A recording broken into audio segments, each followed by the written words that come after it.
I've never played a Metal Gear Solid game in my life. I always thought that it was a cheap spin-off of the Splinter Cell series. Ignorantly, Metal Gear was around over a decade before any Splinter Cell, but I never knew. My friend is an avid MGS fan. He's played at least all of them in the series, some of them over 10 times each even. After hearing all this hype, I had to try the games for myself. Konami released an HD collection of MGS3, MGS2, and Metal Gear Solid Peace Walker, the latter of which I played for about 10 minutes on my PSP. I was quite excited to play because I heard nothing but high praise of the series, especially MGS3. When my copy came in the mail, I opened the package and inside was MGS4. I ordered that as well because I had to play it after the following games. And the MGS HD collection. There was something strange about the HD collection, though. The design was far different than the North American version, and it certainly wasn't PAL or Japan's cover either. Although they are fairly similar, this looked nothing like any of them. I saw on the front cover what appeared to be Snake, but behind him was a shadowy figure, holding a sign with a date on it, something I could not read. In the far right corner there was a hunched over green thing. I still don't know what it is, but a pair of eyes were embossed on the cover. It sent a slight chill up my spine, running my fingers over its eyes. It felt as if something was watching me. I displaced all negative thoughts, as I had never seen an MGS cover before, and thought, well, it must be different from all the other games, and popped it into my PS3. I played MGS3 while my friend watched on webcam, so he could guide me, show me secrets, etc. We stopped playing after I defeated the end. While playing MGS3, the player has a chance to kill the end before his scripted boss fight, relieving the player of a tedious sniper battle later in the game. I recently picked up MGS3 again, finished it, and went for another playthrough. From now on, I'll refer to Snake as Big Boss to satisfy those who are anal about the names. This playthrough, I decided to let the end live, because I wanted to experience that fight. As he was wheeled away, a cutscene began. Big Boss took out his binoculars, again, and zoomed towards the end. He got close enough to his face so you could see the distorted colors and heavily aged wrinkles. Moments later, I heard the most terrifying, stretching sound, and the end's head twisted around to face the camera. I jumped back at this, tightly gripping my controller. His eyes began to bulge out, bleeding instead of tears. The most sinister hissing followed, with the words, "You cannot escape the end." I stood up from my bed in disbelief at the scene, and right after it finished, the end disappeared into the warehouse. This was something I had to tell my MGS master friend, but I knew he would never believe it, so I continued on, pressed to find some answers. During my discussion with Grannon, during the cutscene, he leaned over to Big Boss and said, "I won't be seeing you later, Big Boss." I had no idea what that meant. That was the only thing he said. Nothing about defecting, or the key, or Volgan. Nothing but that empty statement. A quick Google search yielded nothing, so I continued on to the fight with the fear.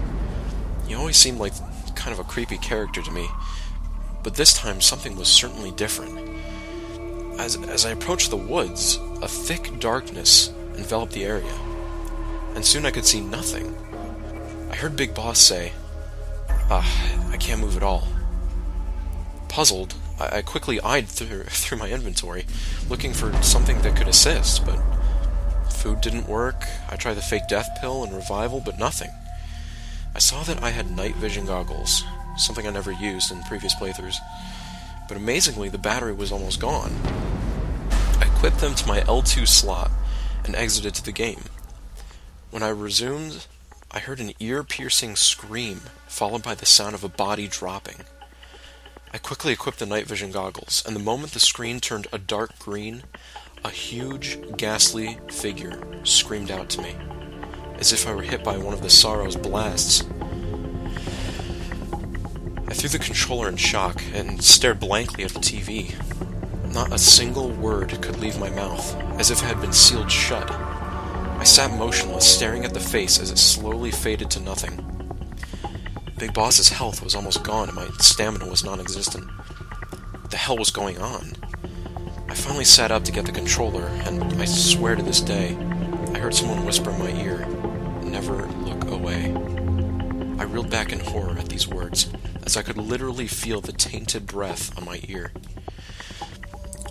As I looked back to the TV, Big Boss was dead, and instead of game over or time paradox, all that there was the end, with a maniacal laugh in the background.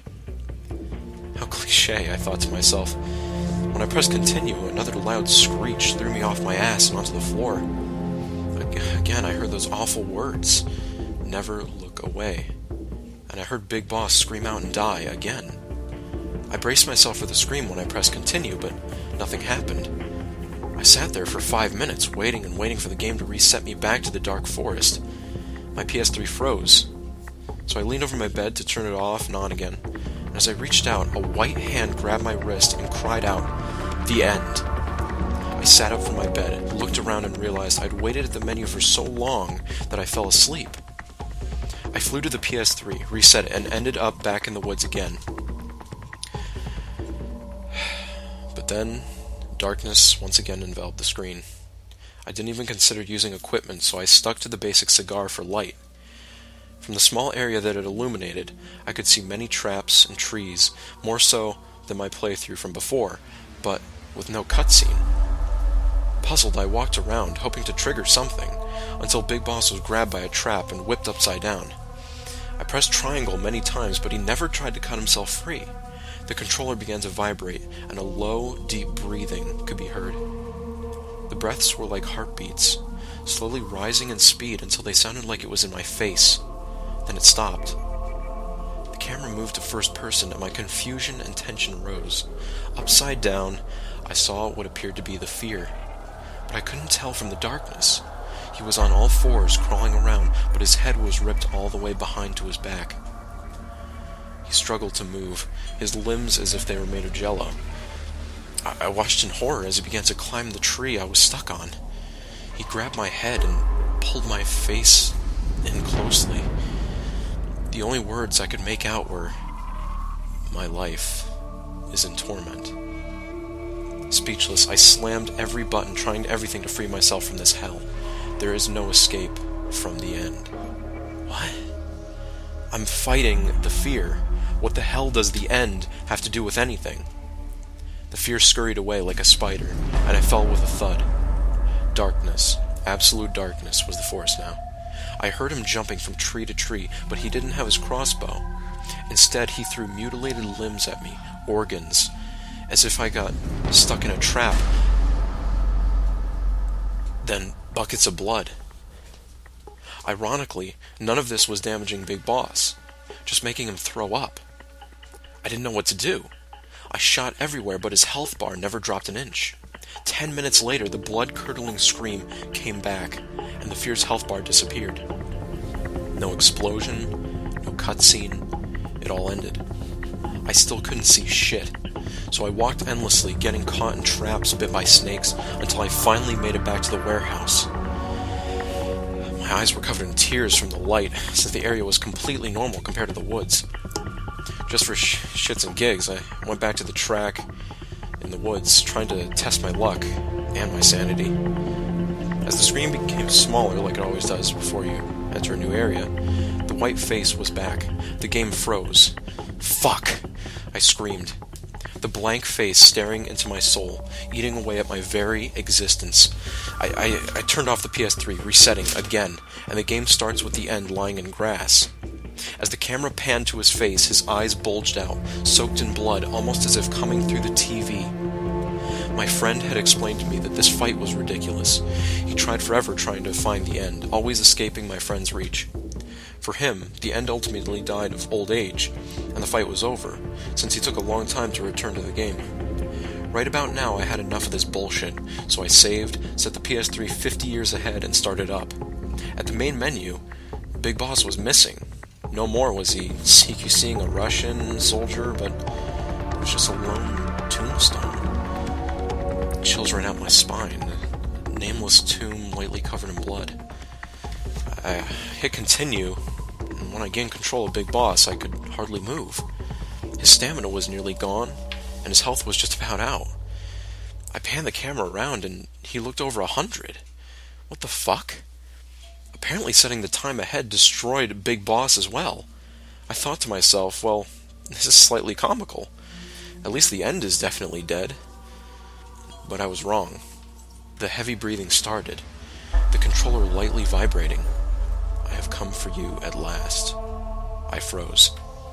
From the corner of my screen, a blackish green figure slowly crawled over to me. Big Boss moved even slower. It was torture to watch this. There was nothing but silence and the low thuds of a heart beating. He caught up to me. The screen faded to red and the white face flashed for a moment. Big Boss woke up in an area similar to the Sorrows, but instead of a river, it was a road of mutilated corpses. I trudged through the bodies and saw the red damage meter build with each step. Confused, I opened the survival viewer, and there were many circles indicating damage. When I went to assess it, each was labeled the end. Nothing cured it. I gave up and continued walking. And when the bar finally reached max, the fucking scream shook me again, and Big Boss collapsed. The end's eyes began to appear and slowly push forward as if through my TV. I told you, never look away. I turned around and saw that white face on my wall staring into my eyes. I didn't dare turn back to the TV. I took my controller and whipped it behind me, sparks and glass flying. Yes, I hit it. The TV shattered and knocked over. I picked it up and threw it into the yard. As I closed the door, I felt something standing behind me. I froze and waited. You looked away, and I passed out. I woke up in the woods behind my house, covered in blood, and a pair of eyes in my hand. I screamed that same blood-curdling scream, and collapsed.